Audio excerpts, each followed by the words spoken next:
The government says the cap on fees will rise by forecast inflation over the next 2 years. And Pizza Hut's closing 68 restaurants and 11 delivery sites across the country. More than 1,200 workers are being made redundant. In the city, the FTSE 100 has closed up 49 points at 94.03. The pound buys $1.34 and €1.15. LBC weather, showers continuing this evening and overnight, though becoming confined to western areas, lows of 3 degrees. From Global's newsroom for LBC, I'm Daryl Jackson. This is LBC from Global, leading Britain's conversation. Cross Question with Iain Dale. Hello, a very good evening. 2 minutes past 8 is the time on LBC. Welcome to Monday's Cross Question. You can, of course, watch us on Global Player and the LBC app. And why wouldn't you, with my beautifully... I was going to think of another word there, but I can't. My beautiful panel.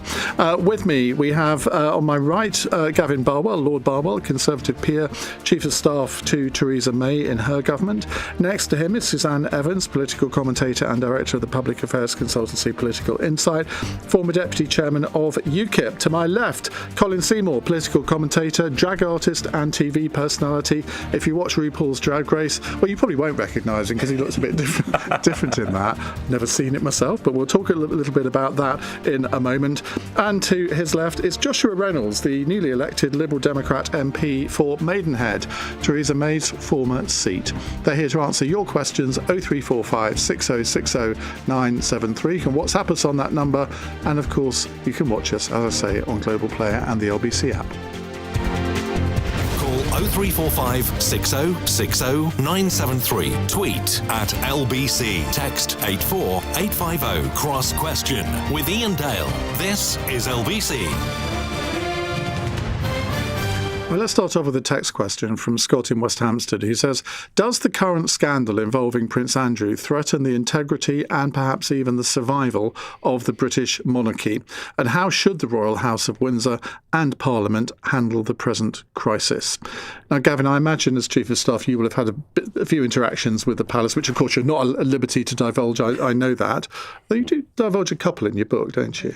It's mainly the Principal Private Secretary that handles the relationship with the Palace, but you obviously have a little bit, yeah. And in an earlier incarnation, when I was a whip, I was the controller of Her Majesty's household. You get given a wand by the then Queen, a wand of office, a bit Harry Potter.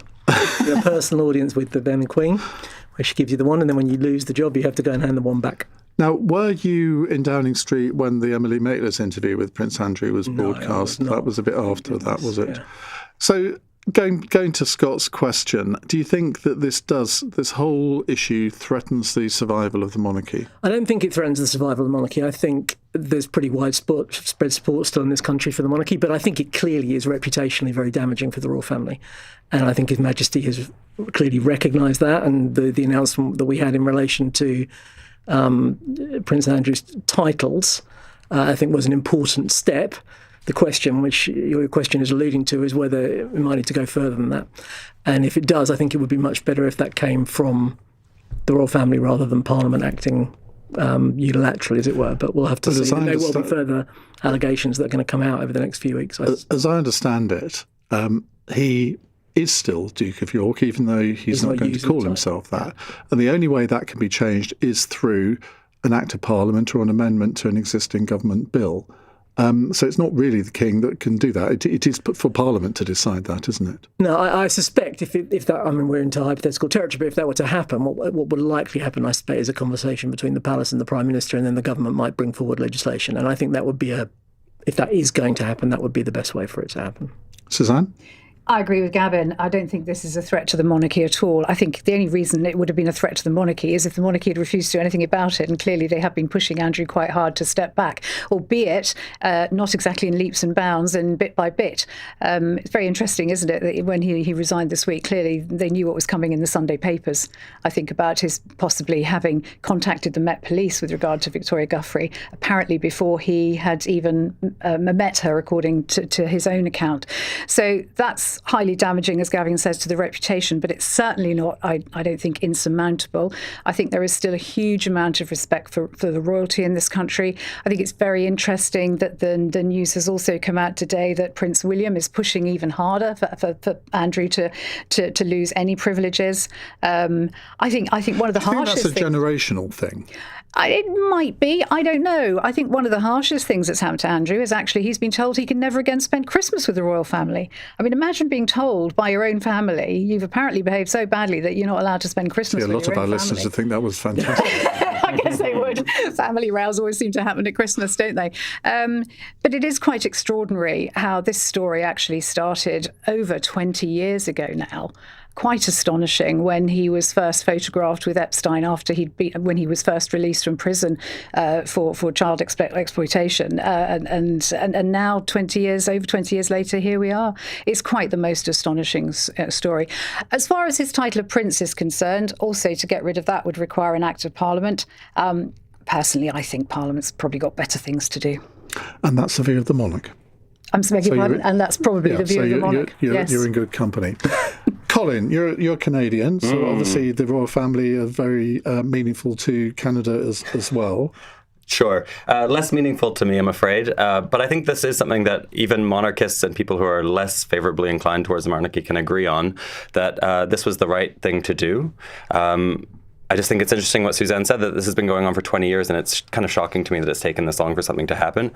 This should have happened when his ties with Epstein were first revealed. It should have happened after the Newsnight interview, and it should definitely be happening now. Strip him of his titles, make a statement, make him leave the royal palace that he lives in and make him get a real job. I think he lives in a lodge rather than the palace. Okay, well, I'm sure it's a very lovely lodge. Bigger than your house and bigger than mine. Actually, I don't know. It might not be bigger than yours. And Drag doesn't pay that well. Apparently he has a lease. You can't just deny somebody their lease. Okay, fair. Yes. The question is, how's he financing it? Mm-hmm. Well, and that's the big question, I think. If someone can afford a reportedly $12 million settlement against someone that they've never met and never victimized, where is that money coming from? They can afford a lot. And they can afford a lot. And I think it's frankly time that the taxpayers stop paying so much money towards the monarchy if they've got that much cash lying around. Do you feel that this is going to have an effect on not just the British people's adherence to the royal family, but also in other countries? I mean, Australia's always had a relatively significant Republican movement. I mean, Canada less so. Yeah, I mean, Canadians are big fans of the royal family. There's a lot of Canadians who come here for tourism for it. And I don't think if we stopped paying for them as taxpayers, that would go away. They can remain tourist attractions. They should just be relegated a little bit more to celebrity culture and a little bit less in our governance, as far as I'm concerned. I'm trying to think which royal family member could appear on RuPaul's Drag Race. I dressed up as the Queen on the very first episode, so... Of course you did. Of course I did. Joshua? I don't think it's a threat to the royal family, no. And I think it's right that we respect the way the King has handled this decision. It's a decision for the royal family at the end of the day. And I think you've seen in papers on Sunday and over this week, the public are in agreement with that decision and where things have moved to. So no, it's not a threat to the royal family. And I think lots of people out there will see the decision that the King's made, will be supportive of that decision that the King's made, and will want Parliament really to make sure that we grapple these big issues of the day. Should we move on to another big issue, or does anyone have anything more burning to say about this? We'll move on. A nice uncontentious one, this. Hassan is in Cambridge. Hassan, hi. Hello. Yes. So the Tel Aviv football derby violence sort of has meant that the Tel Aviv police has banned fans from the event. Doesn't that vindicate the decision made by the Birmingham police? And do we owe apologies to all the people that we were accusing of anti-Semitism for? The reports I've read about this derby in Tel Aviv indicate that it was the fans of the other team, not Maccabi, who were largely responsible for this. But I mean, you read some reports and some will say one thing and some will say another. Suzanne, let's start with you. Well, I don't think anything can justify the actions, really, of the police in terms of what the decision was in Birmingham. I mean, it's a sad fact, isn't it, that there are hooligans in every football team. But isn't it odd that it's only this Jewish football team that's been banned from our country? Until we have a situation where any football team that has any hooligans anywhere in the world is banned from coming to Britain, then for me, I'm afraid it's a clear evidence of anti-Semitism, and no, can't be justified by anything as far as I'm concerned. Joshua? Well, I think thoughts with those injured, obviously, but I don't think we can be in a position where we just put in a blanket ban. It's an error, I think, by the West Midlands Police. It's something where I think we shouldn't be in that position, but ultimately a minor group of fans, or small group of fans where you have some hooligans, shouldn't be in a position to be able to stop a match like this going ahead.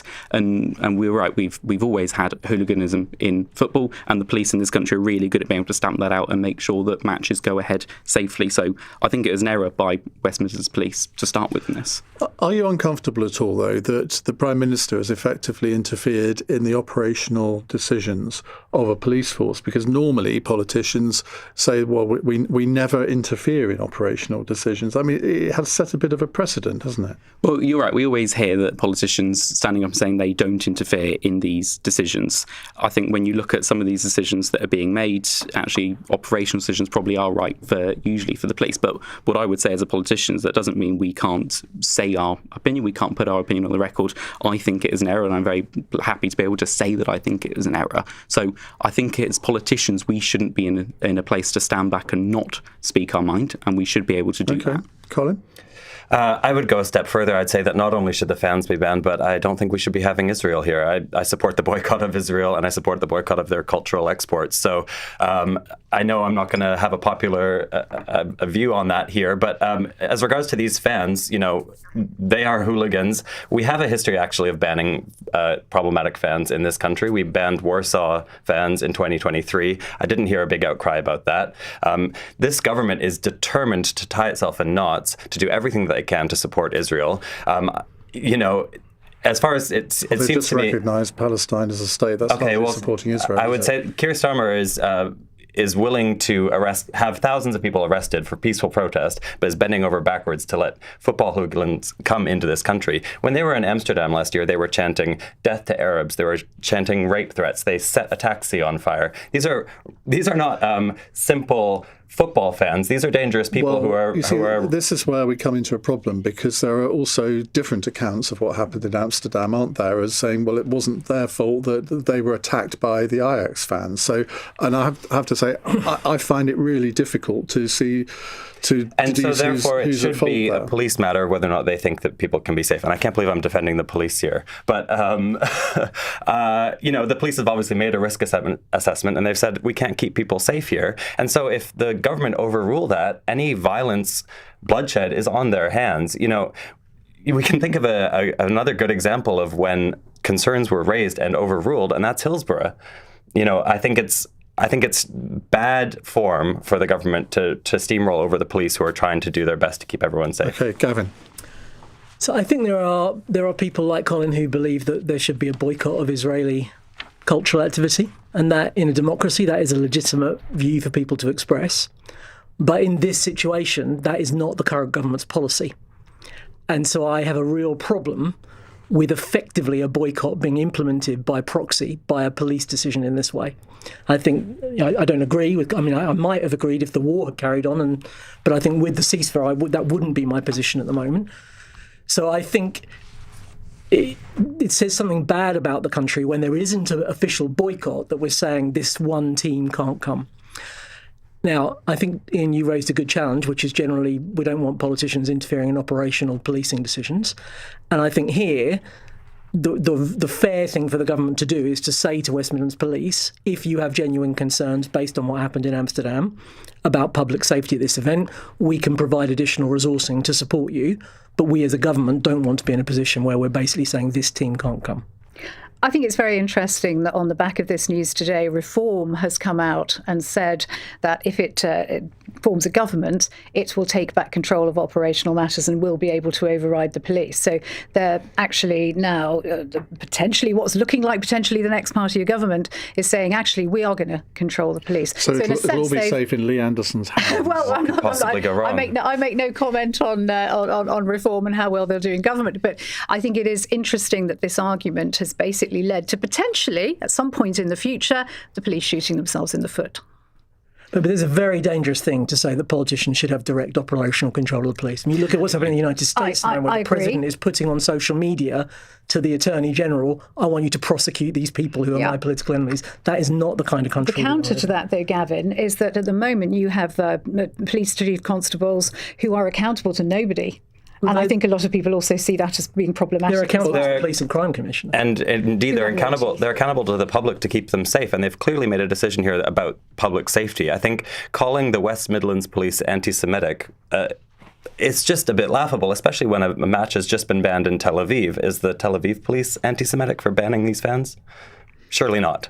It's a safety concern, not a concern about anti-Semitism. OK, let's go back to Hassan. What's your view, Hassan? Yeah, look, I think Israel should be banned from all cultural and sporting activities. This is what we did with apartheid South Africa. This is what we did with the Russians when we didn't allow them to participate in Wimbledon. Frankly, Israel has done far worse than what the Russians have done in Ukraine. Does the fact there's a ceasefire not count for anything now? Look, I hope the ceasefire lasts longer, but I think it's too early to start normalizing Israel for what they've done over the past 2 years. OK, thank you very much indeed. Right, we'll move on in just a few moments to some other burning issues of the day. 0345 6060 973 if you'd like to ask the panel a question. It's 17 minutes past 8. This is LBC. Bring your pensions together with Pension Bee and take control of your retirement. Because when your pension is in a good place, you're in a good place. When investing, your capital is at risk. When you're smiling. Banning Dental Group clinics. With over 5,000 top-rated Google reviews. Keep on smiling. At TfL, we're making tube journeys faster in the future, with signalling improvements underway on the Circle, District, Hammersmith and City and Metropolitan lines. And there's also the Elizabeth line, already giving you fast journeys across central London. That is how we're making the greener way to travel brighter for everyone. Search TfL Improvement Plan. To the Mayor of London and TfL, every journey matters. Elizabeth line is fast compared to other TfL modes. Greener than total estimated petrol and diesel car emissions. At Lidl, we value the variety of life. It's why we're introducing 4 for £2 on 8 Lidl bakery favourites with Lidl Plats. You can mix your twists with your turnovers, create a croissant supergroup, or just nab a whole bag of pecan Plats. Lidl, more to value. Subject to availability, GB only, 18 plus, terms apply. See lidl.co.uk/LPTV. Hello, I'm a National Lottery scratch card. Over 5 people a second win with me. Ooh. That's like 30 winners since I started talking. Oh, 12 more. 14. 21! Is there a win in store for you? Play a National Lottery scratch card today. Winners is an average. Search Dream Big, Play Small. Rules apply. Players must be 18 or over. Cross Question with Iain Dale on LBC. Call 0345 6060 973. 19 minutes past 8. Joshua Reynolds, Liberal Democrat MP for Maidenhead, is here. Lord Gavin Barwell, Conservative peer. Suzanne Evans, former Deputy Chairman of UKIP. But you're not that keen on reform, Suzanne? Oh, no, I wouldn't say I'm not keen on reform at all. That's not true. I hope they do very well. I think. Will you vote for them? Yeah, I have voted for them. Okay. Yes, and I probably will unless things change very dramatically the next 4 years, which of course they very well might. Who knows? But I have no party political allegiance at the moment. It's lovely to be independent. And Colin Seymour is here, political commentator and drag artist. Now, you were in, was it the first series of RuPaul's Drag Race? Correct, yes. How did you get into drag? How did I get into it? Yeah. It's one of those things that if you've got any aptitude for it at all, the first time you put on a wig, it just starts to snowball. So warning to anyone listening and watching, yes, be careful, be careful. Sounds a bit like politics, doesn't it? Yeah, exactly. You dip your toe in before you know it. 10 years on, you're I don't know, in a basement in Westminster. I'm very disappointed you've not dressed up for us tonight. I'm so sorry. It would have been so lovely to see you in your gear. Next time. Do you promise next time? No, I make no promises. I make no promises. I think one of the strangest things I ever saw actually was Dame Edna Everage doing a radio show that I was producing, and of course it was just Barry Humphries who turned up. So seeing this man dressed in a suit doing the voice was just so strange. Is that what he did? Yeah. I thought he actually had to dress up to be her. It was radio, and in those days it wasn't like now where you've got video cameras in the studio. It was pure radio, but it's the weirdest thing. This woman's voice that we were all so familiar with, and yet this... See, do you class Dame Edna as drag? Absolutely. Right. Yeah. I mean, I don't put a limit on drag. If someone says they're a drag queen, they're a drag queen, as far as I'm concerned. But yeah, I think I'm trying to do drag as little as possible these days, to be honest with you. Well, I think I got a bit sick of the morning news cycle where I was getting up about 2 a.m. to get into drag. Because you did remind me that we appeared on Good Morning Britain once. That's correct. When you were in full drag, and I do actually remember that because it wasn't a usual thing. Yeah. It's a lot. It's a lot of work. Yeah. And you know what? My opinions are the same whether or not I've got a wig on. So I'm trying to think, Gavin and Joshua, are there any politicians that you think have ever been in drag? I mean, Michael Fabricant, I can imagine him doing it. There was, what's that disgraced US politician? What's his name? The one who's in prison. He's just had his sentence commuted. George Santos. Yeah, he had a drag alter ego for a while. There we go. I don't really want to be in company with that man. No, best not. That's the one who springs to mind. Let's go to another call. It's Martin in Doncaster. Hello, Martin. Hi, Ian and panel. Yeah, my question is will Putin be grinning like a Cheshire cat with a meeting in Europe with Trump and Trump allegedly swearing at Zelensky again at the White House? Joshua Reynolds. Wow, it's been really alarming to see Trump trying to force Zelensky to carve up Ukraine with Putin without really having Zelensky properly around the table. We need to make sure we continue to support Ukraine. And actually, one of the things I think has been really great about our politics over recent years is how we've all, as politicians from cross-party, been really supportive of Ukraine. At this point, we need to step up further with our European allies on this topic. The frozen Russian assets that we have, we need to make sure they get to Ukraine, and we need to make sure we send that, we use that money, we send them to Ukraine, and we help to defend Ukraine. So I'm really worried to see what we've seen today with Trump and Putin, because we cannot be in a position where Trump and Putin can sit around the table and tell Zelensky he needs to carve up his country. But that's clearly what's going to happen. What do you think is behind Trump's sort of bizarre relationship with Putin, where it seems whenever he has a conversation with him, he comes away having almost got to the point of thinking, I'm going to give Ukraine some Tomahawk missiles, and then he comes away clearly not going to. I mean, what's Putin got on him? I'm not sure I'm best qualified to sit and wonder what's going on in Donald Trump's head at the moment. But I think for me, you've seen so many times that Zelensky and Trump have been able to have these positive conversations. Obviously, the scenes that we had in the White House several months ago were appalling.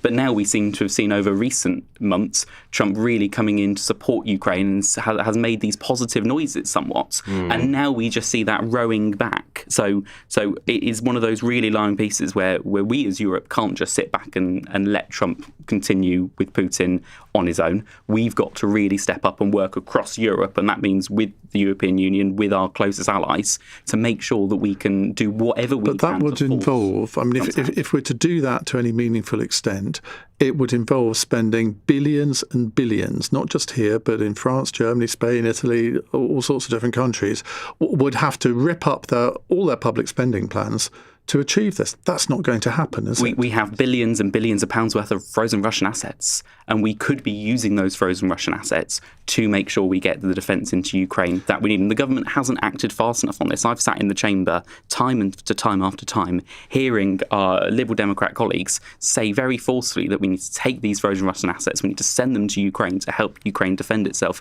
And the government haven't done that. The government have just acted too slowly on this topic. Colin?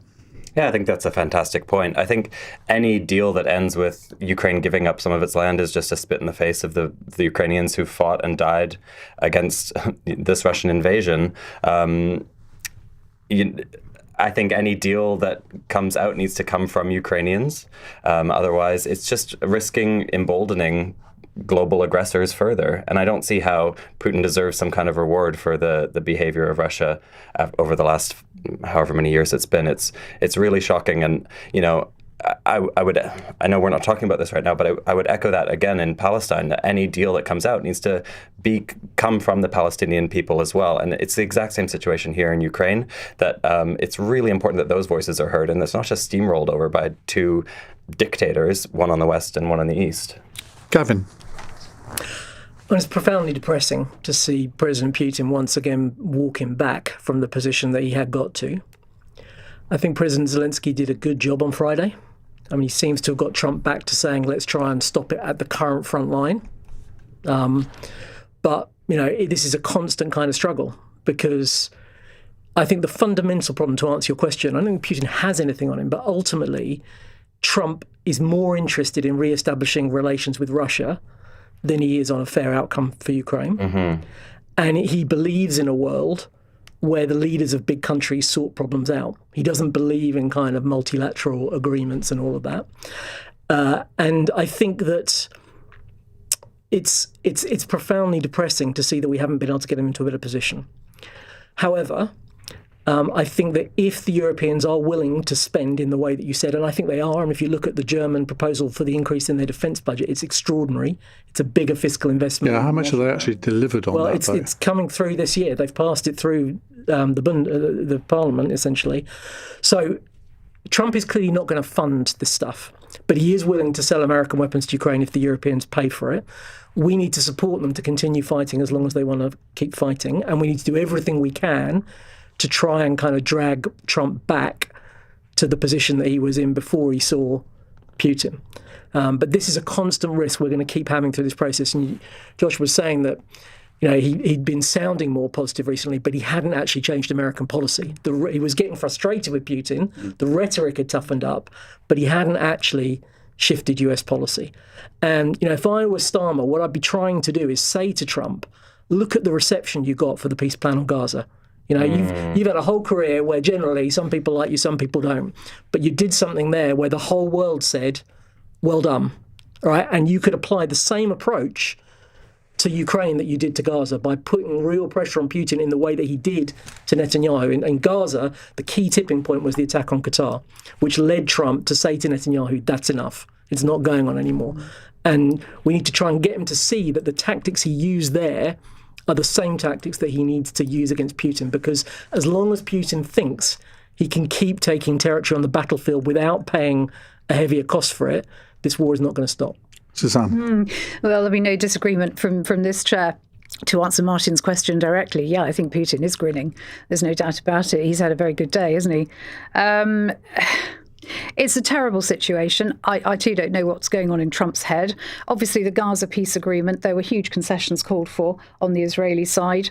250 Palestinian prisoners released for every one hostage, I think it was, from Hamas. So massive concessions there. And maybe that's how Trump is seeing this, that there has to be some massive concession to put an end to this war, which the bottom line is, I think, is it now 2 million people killed on both sides? It isn't. It's certainly I'm not quite sure of that number exactly what it is, but it's certainly a huge death toll, and everybody wants it to end. Maybe Trump's just taking the position that major concessions have to be made, but I agree. It's not a concession that anybody should want. He thinks it's a real estate dispute, and it's not. No, Putin wants to end Ukraine as a sovereign country. And expand his influence across Europe. It's not just drawing a line somewhere as a compromise. Yes. Mm-hmm. Colin, you'll be delighted to know I've got 3 comments here from listeners about drag. John says, drag artist, right up Ian Street. Well, I may be a gay man, but I've never actually, can I say this? I've never liked drag. Is it sort of breaking the covenant? No, to say it's that? fine. I support, a plurality of views, and that's why I'm on this panel. And Yodi says, who is this Colin guy? Perhaps he should do drag in Gaza or the West Bank. See how that goes down. Oh, that's a common one. I've had that many times. But that it is quite relevant, though, isn't it? Because, I mean, there's sort of gay pride in Tel Aviv that you wouldn't get that in Gaza, would you? I don't think it is relevant. There are queer people in Palestine and in the West Bank. But they're not allowed to be visible. Well, I'm not necessarily allowed to be visible on certain streets in drag in this country. There's threats of violence against queer people wherever you go in the world, and I don't think that queer rights are going to come from an Israeli bombing campaign in Palestine. But also, people who object to what has been done to innocent Palestinian civilians don't necessarily support Hamas.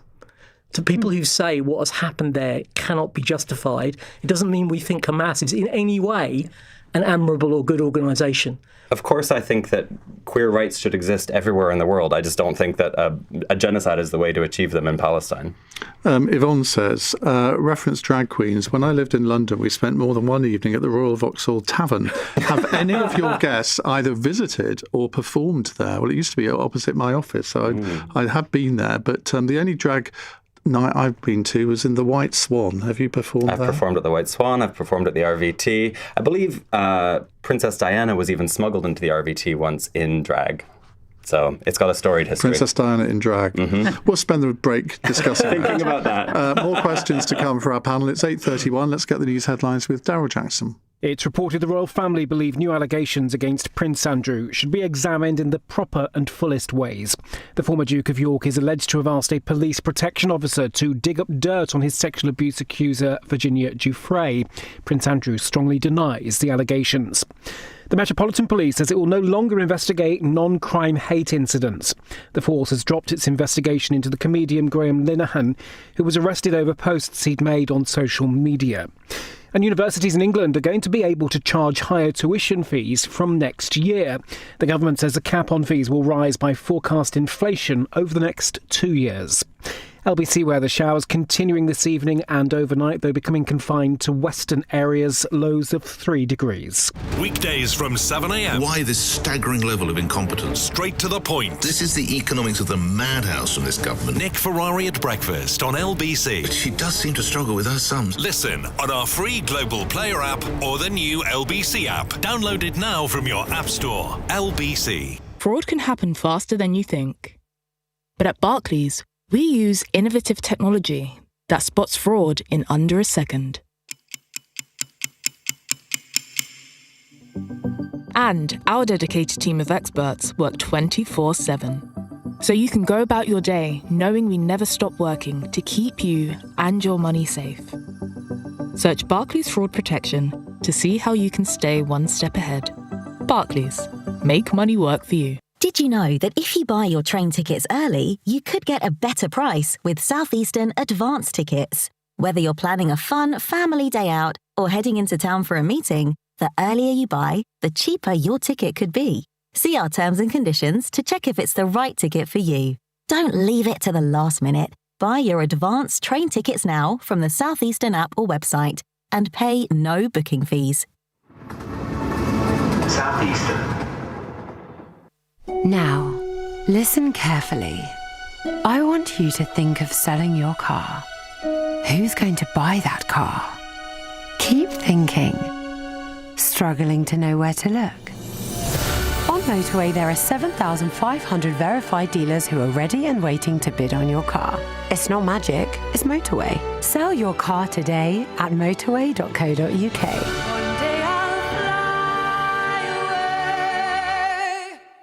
Cross Question with Iain Dale on LBC. It is 8:34 on LBC. We have with us in the studio Colin Seymour, drag artist and political commentator. I don't know of anybody that can boast of that combination. I think this will, you may start a trend. You never know. Gavin Barwell, Lord Barwell, Conservative peer. Suzanne Evans, political commentator, former Deputy Chairman of UKIP and the Lib Dem MP for Maidenhead. Joshua Reynolds. Text question from Archie in Inverness.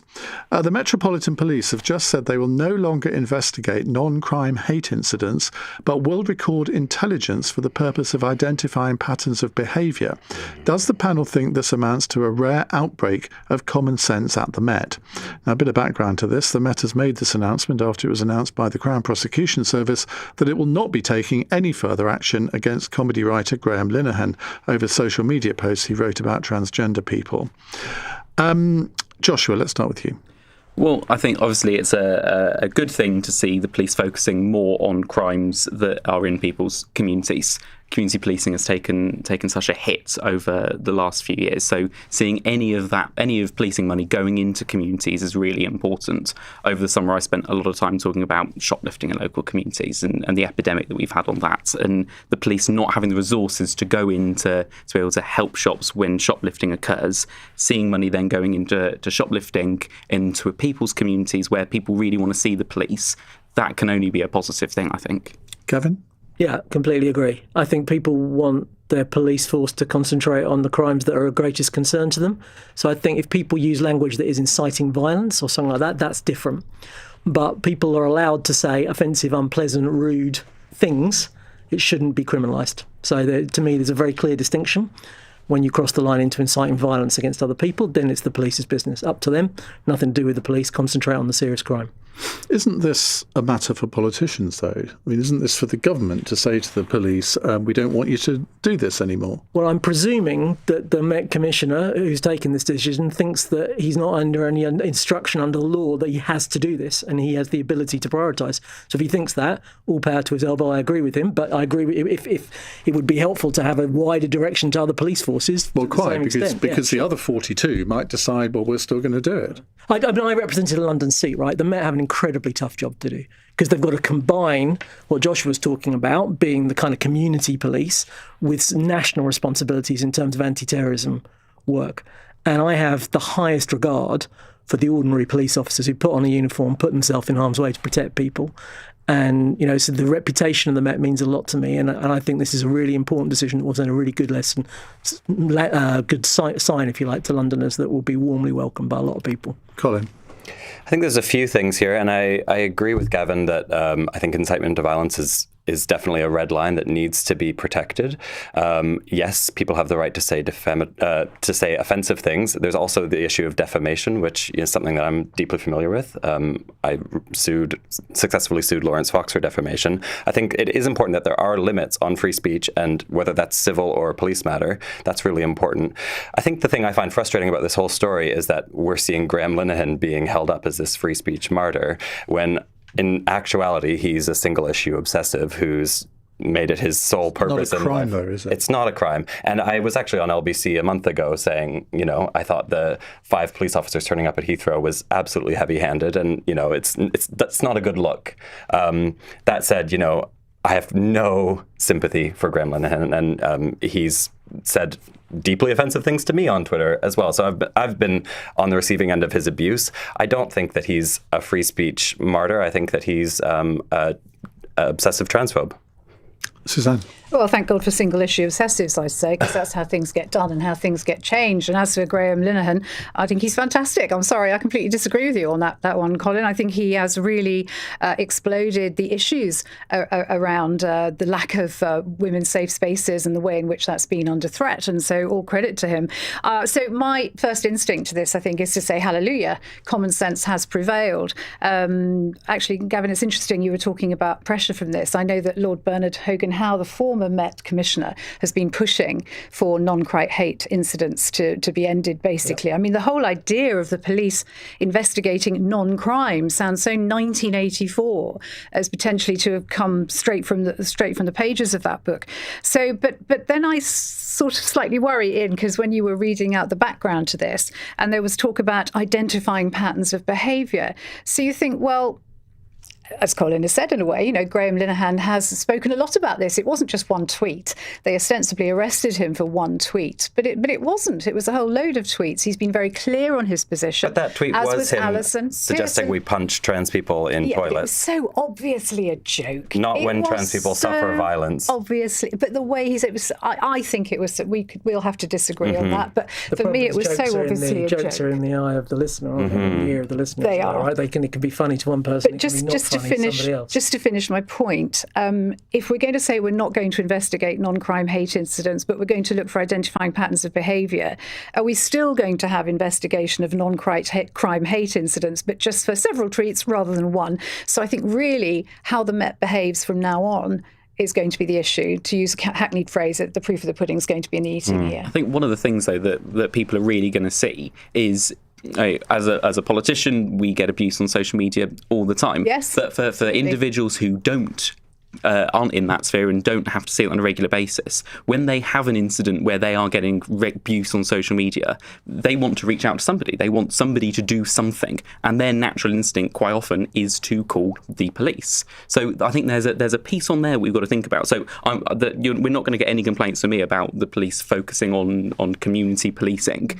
Not at all. I do think we have to just keep an eye out and keep a thought in mind to those individuals that are on the receiving end, and how quite often they're going to be worried, they're going to be afraid, they don't know where to turn to, who to look for help, and we've got to keep an eye out for those individuals too. Right, a WhatsApp question from Joe in Islington. Given today's announcement that university tuition fees in England will rise with inflation from next year, what do your panel think about the suggestion that university fees should be set based on skills shortages? For example, an art history student would pay more than someone studying cryptography. Is that the study of crypts or Bitcoin? Good maps, isn't it? This could be paid back as a rebate once the student has spent a defined number of years in the respective industry. Colin?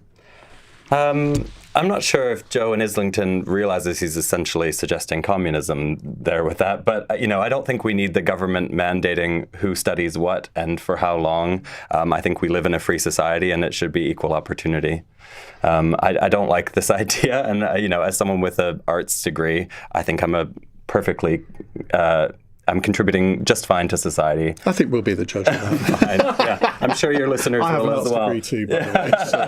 No, but there is logic to that, isn't there? If we have skill shortages and we want to encourage people to do particular courses, then the natural thing to do would be to offer them an incentive. How is that communism?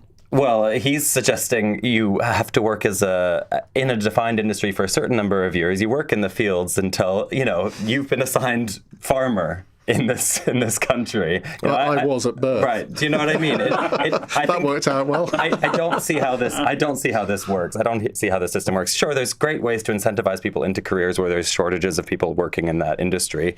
I'm not sure that, giving free pass to university for some people and not to people who are in a position that you don't like or you don't think is useful is Suzanne? the right way.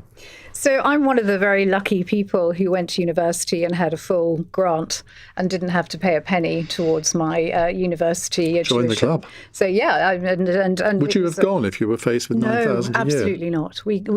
I was the first person in my family, my wider family, that ever went to university. There was no way I could have afforded it. There was no way. My mum was a single mum. My dad died when I was 6. There was no way we could have afforded it.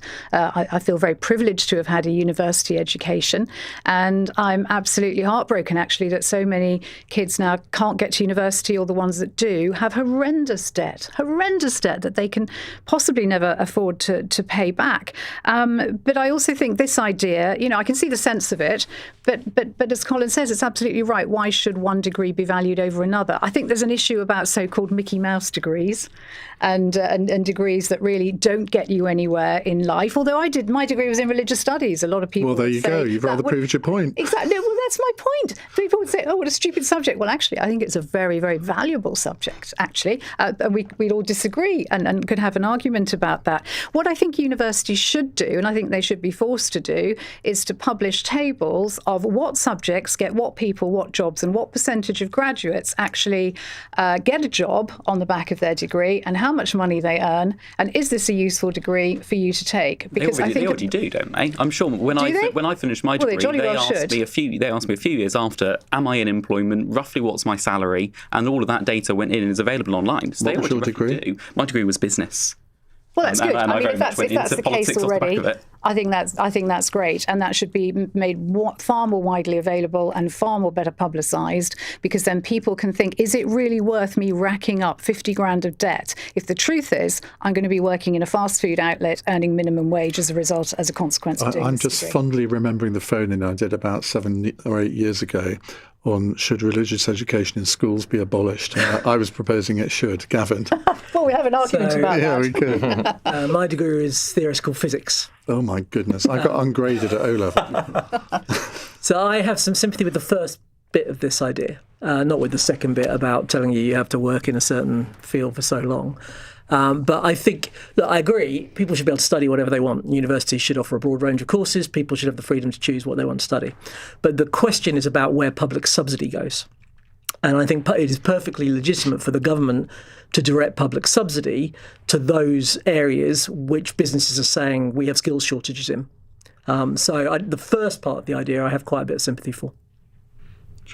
I think part of the question really needs to be, is a degree just a subject, or is it a level and a type of learning? And actually, a degree isn't just the subject that you're doing it in, it's also the type of learning that you're doing. But I speak to businesses on a regular basis, and they tell me about the massive skill shortages they're going through. They can't get people in with the right amount of skills. We've got a government that wants to build 1.5 million new homes, and we've got house builders saying they can't build the homes they've already got permission for because they haven't got the labourers and the brickies and the plasterers and the plumbers to be able to do it. So we need to make sure we invest in skills properly, and from what I've seen of the government and Skills England, it's not working properly, and we're not getting those right skills running through the chain. You might like to phone into the programme on Wednesday evening when we have the Skills Minister, Jackie Smith, doing a phone-in. Well, in fact, is that confirmed? I think it's more or less confirmed.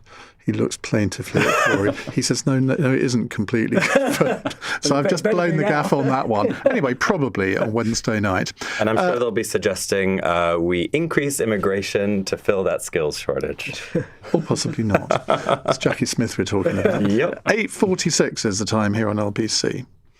On the latest episode of The Newsagents. Prince Andrew is stripped of his royal titles on Friday. This week, Virginia Giuffre's account of her own life is published. Is there an inevitable link between the two? You can find us for free on the Global Player app. Get the latest episode of The Newsagents with Emily Maitlis, John Sopel and Lewis Goodall. Listen or watch on our free Global Player app or the new LBC app. For the nappies, peekaboos and tea parties. Mess, tantrums and sleepless nights. All those yo-yos, action figures and shinies. Lifts to mates, lifts to parties, lifts everywhere. For each and every one of those teenage years. Let's be honest, you probably owe your parents one. So tell them about pension credit. It could boost their pension income by an average of over £4,000 a year. Pension credit. Credit where credit's due. Eligibility criteria apply. Amazon offers term time working to their employees, like Anton, who's home to look after his daughters during their holidays. Hello? To him, this is the best sound in the world. Actually, maybe that's the best sound of all. Now that's term time working, offered at Amazon. 10 weeks off guaranteed per year. Mix of paid holiday and unpaid time off. Conditions apply. Your daily life often goes like this. With Air France, choose instead. Until the 21st of October, put your daily life on hold. Take advantage of Air France Moments and book your flight to St. Martin from £679 flying from London Heathrow via Paris. Return including tax. Elegance is a journey. Air France. To book and for terms and conditions, visit airfrance.co.uk. Brands that use radio are 49% more likely to get noticed. Amplify your advertising at radiocentre.org. assuming you want to get noticed. Get extra support with Immunace multivitamins with vitamin D, zinc and selenium, which contribute to the normal function of the immune system. Immunace from Vitabiotics, the UK's #1 vitamin company. Verification at vitabiotics.com. From Boots, pharmacies and vitabiotics.com. Cross Question with Iain Dale on LBC. Text 84850. With us in the studio, Colin Seymour, Gavin Barwell, Suzanne Evans and Joshua Reynolds. Glyn is in Eastbourne. Hello, Glyn. Lib Dem seat. Hiya. It is, yeah. Yeah, it is. What would you like to ask? So I would like to know whether the panel believe that the vast majority of the UK public are going to accept this digital ID system, and if it's actually going to get through Parliament, because every single person that I know that I've spoken to is dead set against it. I have no problem personally with an ID card. I had one for nearly 20 years when I was in the forces. not a problem. The problem is the digital bit and the fact that already it's suffering mission creep and going from, this is going to stop illegal immigrants from working, which it was never going to do anyway, because if you've got an employer that didn't bother checking on national insurance, he certainly isn't going to check on this.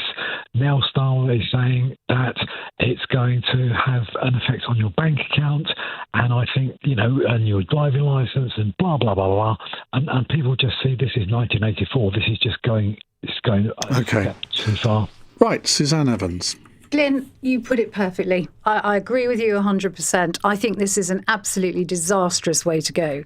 And the absolute arrogance of this government saying to a petition of nearly 3 million people who can clearly see, as you say, that this is mission creep, who can see the writing on the wall here, basically just putting 2 fingers up to them in their response to that huge government petition and saying, sod you, we're doing it, which is effectively what they're saying, is I think, just appalling. It's not just the invasion of privacy. As you say, they started off trying to make out that it was for stopping illegal migrants from working. Everybody saw through that immediately.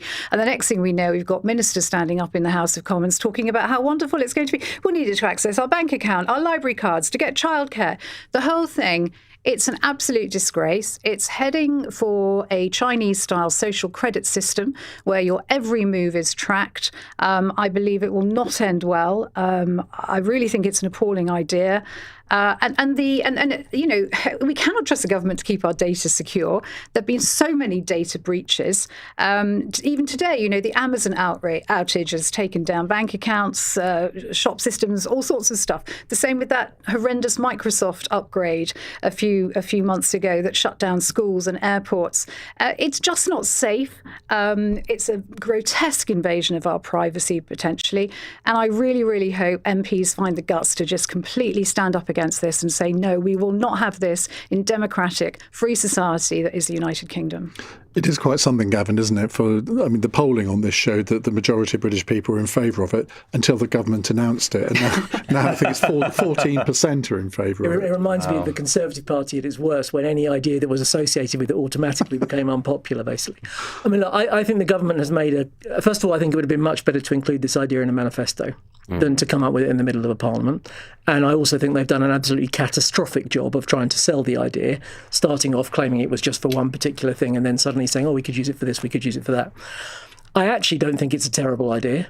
I think the reality is the government has got loads of our data anyway on our driving licences, our passports. I've just had to register at company's house. Yeah, me too. As a director of a company. Did that go smoothly? It was not smooth. No, it wasn't. Right? It took me 3 hours to do in the end. But the idea that the government hasn't got lots of data on us is already gone. And actually, in a digital world, having a kind of digital ID that you can use to prove yourself is quite a useful thing. I think if you look at countries like Estonia that are way ahead of us in terms of digitising public services, there is actually a kernel of a good idea here. But the government has gone about communicating that idea, coming up with it, selling it in a terrible way, Gavin, which is now going to lead to a classic kind of polarised argument, essentially. Gavin, the citizens in Estonia couldn't access anything for a weekend because the system went down. They were completely stymied. They couldn't buy anywhere, they couldn't go anywhere, they couldn't do anything because it was a complete failure. Right, but you are increasingly going to have these problems with all sorts of services, not just government ones, that increasingly are digitised and people are impersonating you. So people are going to increasingly find in the modern world nearly everything is digitised, and if you can't prove who you are, you've got a problem. So criminals are impersonating us, so we, as the victims of a crime, have to pay the consequences. Well, you have to have a passport, you have to have a driving licence. Yeah, the idea that this is a completely novel thing, that the government has never before required you in some way to demonstrate your identity. A passport is so that I can travel overseas. A driving licence It's not just so you can travel. You have to show your passport for lots of other things. No, I might choose lots to of show other my things you have to show identity for. My identity. But a passport is effectively for me to travel overseas. A car driving licence is so I can drive a car. It is not so I can access childcare, take a book out of a library, buy something in a shop, go on a train journey. OK, let's bring the other two in. We could go on for hours on that, couldn't we? Colin? I think I'm falling somewhere between the other two guests here. I am also someone who is comfortable showing my ID for lots of different things. You have to show your ID to get into a nightclub these days. So, I am a little sympathetic to the idea because I'm used to it. That said, I don't trust this government to run this effectively. I don't trust this government with the data of everyone in this country. Would you trust any government? And certainly I wouldn't trust potential future governments. And who knows what the next government will be? And, who knows? We've seen the slide in the US. Imagine that happens here, and then suddenly gay rights are under attack, and that's linked to your digital ID. I don't want the government having that kind of thing shouldn't be linked to your digital ID. But what data do you think would be on this card that the government doesn't already have about us? We have an NHS profile. We have a passport. Suzanne, you bought 2 bottles of gin this week. That's enough. Which would how be is true. That going to be on your because I often buy a bottle of gin for my friends. True, but how is that going to be on your digital ID? I mean, let me be clear. If that kind of thing is going to be on the digital, I'm against it. But there are some. But you don't need that to prove your ID. You don't know where it's going. There are some wonderful campaigning videos on Instagram where you have somebody going up to a bar saying, "Can I have a pint of Guinness, please? I need you to see your digital ID. No, you've had your sugar allowance this week. Exactly. You can't have it." Now, that's obviously an exaggeration, but you can kind of see how, in theory, in the long term, that could happen. Joshua? Well, government IT projects always go fantastically well. They're always on budget all of the time, and there's no data losses ever, so there can't be a single... No, of course not. It's the wrong priority for the governments. It's got to be the wrong priority, where people can't get GP appointments, where police won't turn up at your front door if you've been burgled. The idea that the government's going to spend billions and billions of pounds on digital ID is the wrong priority for the public, and it's the wrong priority for the time. What we've been calling for as Liberal Democrats is saying we need a full cost and impact assessment. We still haven't seen from the government how much money this is actually going to cost us to have these digital IDs introduced. And I think the real worry is if the government does go down this road, we know it won't properly work to start off with, because no big government IT project ever works when they first start it out. Costs will spiral, and it will become an expensive white elephant that may just get scrapped come the end of it. Right. I want to fit in one more question before the fun question, but you've literally each got 30, 45 seconds to answer it. Julian Ipswich says, Chris Whitty says he now thinks some of the lockdown restrictions were too strict and that the evidence said so at the time. Do you think we were all treated unfairly back in 2020? It does seem a long time ago, this, doesn't it? Colin? Oh, goodness. I think that's a tough question, and I'm not a scientist and I'm not an epidemiologist. I think that people were all doing their very best to keep everyone safe, and there were a lot of vulnerable people at the time who were very unsafe. Obviously, mistakes were made, and I can't really get into the detail more than that. Joshua? Well, I was working in retail during COVID in supermarkets, one of those key workers, and the rules that we were having to follow changed on what felt like a daily basis when the government weren't following them themselves. So I'm not one of the government scientists. I wasn't involved making the decisions, so that was a decision for them. But as somebody that had to follow the rules, I sure felt hard done by when we saw the government and ministers and prime ministers breaking the rules that they set. Gavin? I mean, that was clearly unfair, but I don't think that's really what the question was driving at. I mean, first of all, I think Chris Whitty is an outstanding public servant, and I think it's to his credit that he said that. I think broadly, I have a lot of sympathy for the people taking those decisions in the situation they were in, particularly originally when the NHS was on the point of collapse. But the one thing that really I felt as a citizen was the decision about shutting down schools, which I think had real impact on a lot of young people. So I definitely think mistakes were made, but I think some of those mistakes were understandable the first time round. I have less sympathy with the problems we got in the autumn, which I think were more self-inflicted. Suzanne? I couldn't disagree more. I think Chris Whitty is a disgrace. If he knew the evidence didn't back lockdowns at the time, he should have come out and said so. That's not what he's saying. He should have come out and said so. That's not what he's saying. He and the rest of the government at the time ruined lives. They drove people to suicide. They destroyed jobs. They destroyed businesses. He should be stripped of his knighthood. What a shameful thing to say. No, I don't. I'm sorry, I stand by. He's multiple times a better person than you in terms of the contribution he's made to this country. It was a disgrace. Well, wasn't expecting that, but there we go. Fun question. This is from Kerry in Donington. Now, I assume this means club as opposed to cub, which it says here. Penguin and club bars are now officially not chocolate bars anymore. I have one here, by the way. I don't know why, because I don't even like them. Because they don't have enough cocoa in them now. If you had to submit a joke to go on the back of a Penguin bar, what would it be? The writing's far too short, far too small for me to read out whatever's on this one. Do you want me to do it? Why don't penguins like rock music? Where do you find the answer? You might have to open the wrap on the inside. Suzanne? Pick up a fat penguin. The perfect icebreaker. Did you get it? Fat penguin icebreaker. Oh, that's good. You see, I'm not good at jokes. I like it. No, that is quite clever. Tomorrow night at the comedy club is Suzanne. We'll let you off your previous comment for that. Gavin. It's a niche joke. It's not really even a joke. But when I started my first job at Conservative Central Office, someone said to me, there are 3 great lies in life, which is the checks in the post, I'll still love you in the morning, and I'm from Central Office and I'm here to help you. Niche, but what made you laugh, Ian? What's a pirate's favourite letter? Arr. Thank you so much.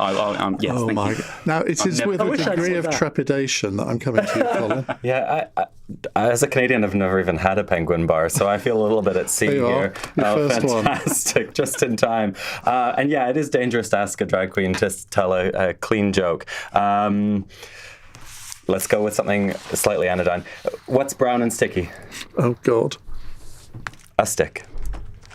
Oh, that's a relief. Corey and Chris are clapping you for that one out of a sense of enormous relief. Thank you all very much indeed. Now, on tomorrow's panel, we have the Labour MP and former senior RAF officer Calvin Bailey, Tory peer and Kemi Badenoch's former strategy director, Baroness Rachel McLean, the economist Liam Halligan, and the podcaster Gemma Forte. They'll be here with me from 8 o'clock. Right, in the next hour, we're going to talk about blindness, because blind patients can read and recognise faces again with a revolutionary bionic chip signalling a new era for artificial vision. The implant is an ultra-thin wireless microchip measuring 2mm by 2mm, which is inserted under the retina and links to a video camera fitted on a pair of augmented reality glasses. Sounds amazing. What difference, if you are somebody who is either totally blind or semi-blind, how much difference would this make to your life? And how has your life changed if you have lost your sight? 0345 6060 973. On your radio, on the LBC app, and Play LBC. leading Britain's conversation. This is LBC. From Global's newsroom, a Buckingham Palace source says new allegations against Prince Andrew are very serious.